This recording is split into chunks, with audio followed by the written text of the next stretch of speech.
జై శ్రీమన్నారాయణ. సుందరకాండలో, హో సీత, నువ్వు నన్ను ఆదరించేంత వరకు నేను నిన్ను తాకను. నువ్వు శోకించకు, నన్ను ప్రేమించు. ఈ ఉపవాసము, భూశయనము, రామధ్యానము ఇవన్నీ మానేయి. నన్ను చేరి నాతో పాటు సకల భోగాలను అనుభవించు. హో సీత, నువ్వు వనితలందరిలో శ్రేష్ఠురాలివి. నువ్వు ఇలా ఉండకూడదు. నిన్ను నువ్వు అలంకరించుకో. హో సీత, యవ్వనము గడిచిపోతే మళ్ళీ రాదు. ఈ విశ్వాన్ని సృజించినటువంటి విశ్వసృట్ సృష్టికర్త అయినటువంటి చతుర్ముఖ బ్రహ్మ త్వాం కృత్వోపరతో మన్యే రూపకర్త, సౌందర్యరాశివైనటువంటి నిన్ను సృజించిన తర్వాత ఆ చతుర్ముఖ బ్రహ్మ నహి రూపోపమాత్వన్యా తవ అస్తి శుభదర్శనే, ఇక సుందర రూప నిర్మాణము చేయటమే మానేసి ఉంటాడేమో. అంత సుందరంగా ఉన్నావు. హో సీత, సౌందర్యములో నీకు సాటి అయినటువంటి వారు ఇంకొక్కరు లేనేలేరు ఈ సృష్టిలో. సాక్షాత్తుగా నిన్ను సృష్టించినటువంటి చతుర్ముఖ బ్రహ్మ కూడా ఇప్పుడు నిన్ను చూస్తే నిన్ను ఆరాధించకుండా ఉండలేడు. కఃపుమానతి వర్తేత, ఇక సామాన్యులు నిన్ను ఆరాధించకుండా ఎట్లా ఉండగలరు సీత? ఓ సుందరి, నీ నుండి నా చూపులను త్రిప్పుకోలేకపోతున్నా. ఓ సీత, నా భార్యవుక, నేను శత్రువుని అని అనుకోకు. నేను ఇప్పటి వరకు తెచ్చినటువంటి స్త్రీలకందరికీ కూడా నువ్వే పట్టమహిషిగా ఉంటావు. నా పరాక్రమముతో సంపాదించినటువంటి అనేకమైన లోకముల నుండి నేను సంపాదించి తీసుకొని వచ్చినటువంటి సకల రత్నాలు తాని మే భీరు సర్వాణి రాజ్యం చైతత్ అహంచతే, ఈ లంకారాజ్యం సకల సంపదలు నేను కూడా అంతా నీదే, అందరూ నీవారమే. హో సీత, ఈ భూమినంతటిని కూడా జయించి కావాలంటే నీకోసమని ఈ పృథివినంతటిని కూడా జయించి నీ తండ్రి జనకునికి ఇస్తా. నాకు ఎదురు తిరిగి నిలబడగలిగినటువంటి వాడు ఈ భూమి మీద ఇంకొక్కరు ఎవ్వరూ లేరు, దేవాసురులలో కూడా లేరు. ఓ సీత, ఇక లే, నీ శరీరాన్ని అలంకరించుకో, ఆభరణాలు ధరించు, భోగాలను అనుభవించు, మద్యము త్రాగు, నాతో క్రీడించు. నీకు తోచినంత యథేష్టంచ ప్రయచ్ఛత్వం పృథివీం వాధనాన్ని చ, యథేష్టగా నీకు తోచినంత భూమిని కానీ ధనాన్ని కానీ దానం చెయ్యి.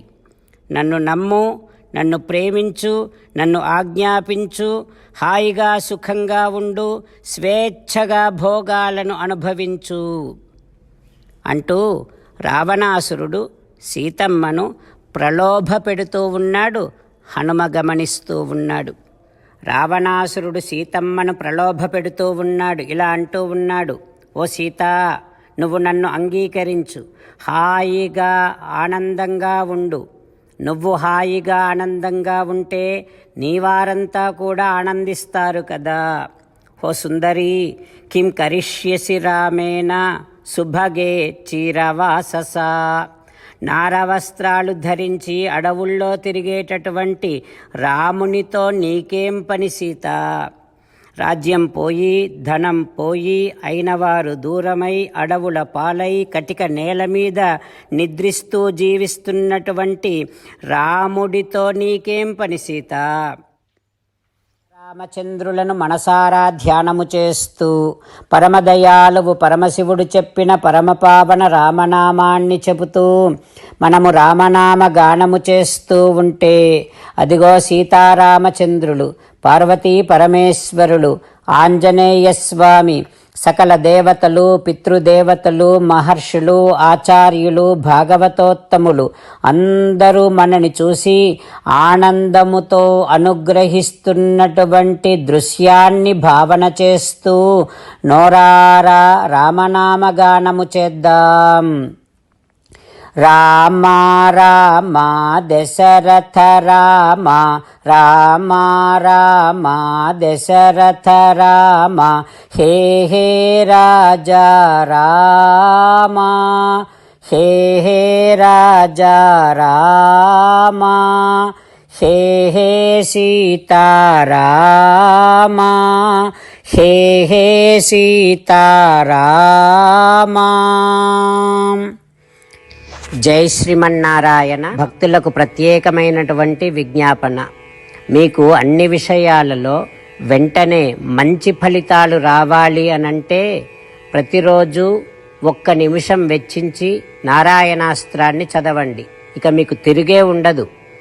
నారాయణాస్త్రాన్ని పొందడానికి మీరేం చేయాలంటే నారాయణాస్త్రం అనే వెబ్సైట్కి వెళ్ళి మీ పేరు, మీ ఈమెయిల్ ఇస్తే మీ ఈమెయిల్కి నారాయణాస్త్రం PDF వస్తుంది. అందులో ఒక రామాయణ శ్లోకం, ఒక గీతా శ్లోకం, ఒక విష్ణునామం ఉంటాయి. ఆ మూడింటిని కలిపి నారాయణాస్త్రం అంటాం. ప్రతి ఒక్కరికి వేరువేరు శ్లోకాలను ఇస్తున్నాం.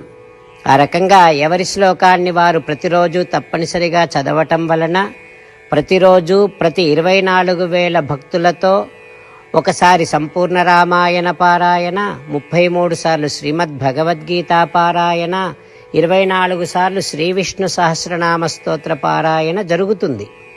ప్రతి ఒక్కరికి అంతటి విశేష ఫలితము ప్రతిరోజు లభిస్తుంది. అందుకని మీరు, మీ కుటుంబ సభ్యులు అందరూ ఒక్కొక్కరు ఒక్కొక్క నారాయణాస్త్రాన్ని వెంటనే పొందండి. జై శ్రీమన్నారాయణ. శ్రీమద్ భగవద్గీత సారాంశముగా 18వ అధ్యాయములో 65 నుంచి 69 శ్లోకముల ద్వారా శ్రీకృష్ణ భగవానుడు మనందరినీ ఒక 8 పనులు చేయమని చెబుతూ పరమాత్మ ఈ రకంగా అంటూ ఉన్నాడు. ఎవరెవరైతే నేను చెప్పిన ఈ 8 పనులు చేస్తారో వారందరూ నాకు చాలా ఇష్టమైన వారవుతారు. అప్పుడు వారిని నేను సకల పాపముల నుండి, సకల దుఃఖముల నుండి విముక్తులను చేసి నా అంతటి వారిగా చేసుకుంటా, తరగని ఆనందాన్ని అనుభవింపచేస్తా. నిజమే చెబుతున్నా, ప్రమాణము చేసి చెబుతున్నా అంటూ సాక్షాత్తుగా దేవదేవుడైన శ్రీమన్నారాయణుడైన శ్రీకృష్ణ భగవానుడే మనను ఈ 8 పనులు చేయమని చెబుతూ ఉన్నాడు కనుక, హో శ్రీమన్నారాయణ, కరిష్యే వచనం తవ, తప్పకుండా చేస్తా, నువ్వు చెప్పినట్టే చేస్తా అంటూ మనం ప్రతిరోజు దేవదేవుడైన శ్రీమన్నారాయణుడికి ఈ రకంగా మాట ఇద్దాం. హో శ్రీమన్నారాయణ, నువ్వు చెప్పినట్టే నేను నిన్నే సంతతము ధ్యానము చేస్తూ ఉంటా. హో శ్రీమన్నారాయణ, నువ్వు చెప్పినట్టే నేను నీ భక్తుడిగానే ఉంటా. హో శ్రీమన్నారాయణ, నువ్వు చెయ్యమన్నట్టే నేను నా విధులను, కర్తవ్యాలను నీ సేవగా, నీ తృప్తి కోసమనే సక్రమంగా నిర్వర్తిస్తూ ఉంటా. హో శ్రీమన్నారాయణ, నువ్వు చెప్పినట్టే నేను నీవాడిని అనే మహావిశ్వాసాన్ని సంతతము కలిగి ఉంటూ నా హృదయములో నీకే నమస్కరిస్తూ ఉంటా. హో శ్రీమన్నారాయణ, మామేకం శరణం వ్రజ, నన్నొక్కడిని మాత్రమే శరణు వేడుకో అని నువ్వే అన్నావు కనుక నేను నిన్ను ఒక్కడిని మాత్రమే శరణు వేడుకుంటా. హో శ్రీమన్నారాయణ, మా శుచః, ఇక దుఃఖించకు అని నువ్వే నాకు భరోసా ఇస్తూ ఉన్నావు కనుక నేను ఇక దుఃఖించను. హో శ్రీమన్నారాయణ, నువ్వు చెప్పినట్టే నువ్వు నా కోసమని చెప్పిన శ్రీమద్భగవద్గీతను ఎప్పుడో ఒక్కసారి కాకుండా ప్రతిరోజు కనీసం 1 శ్లోకాన్నైనా అనుసంధానము చేస్తూ గీతోపదేశాన్ని జ్ఞాపకం చేసుకుంటూ ఉంటా. హో శ్రీమన్నారాయణ, నువ్వు చెప్పినట్టే నువ్వందరి కోసమని చెప్పిన శ్రీమద్భగవద్గీతను తెలియని భక్తులందరికీ తెలియచేసే నా వంతు ప్రయత్నాన్ని నిరంతరము కొనసాగిస్తూనే ఉంటా. ఓ శ్రీమన్నారాయణ, నేను నువ్వు చెప్పినట్టే చేస్తా, నీకు నచ్చినట్టే ప్రవర్తిస్తా, నీకోసమే పని చేస్తూ ఉంటా. కరిష్యే వచనం తవ. సర్వం శ్రీకృష్ణార్పణమస్తు. జై శ్రీమన్నారాయణ.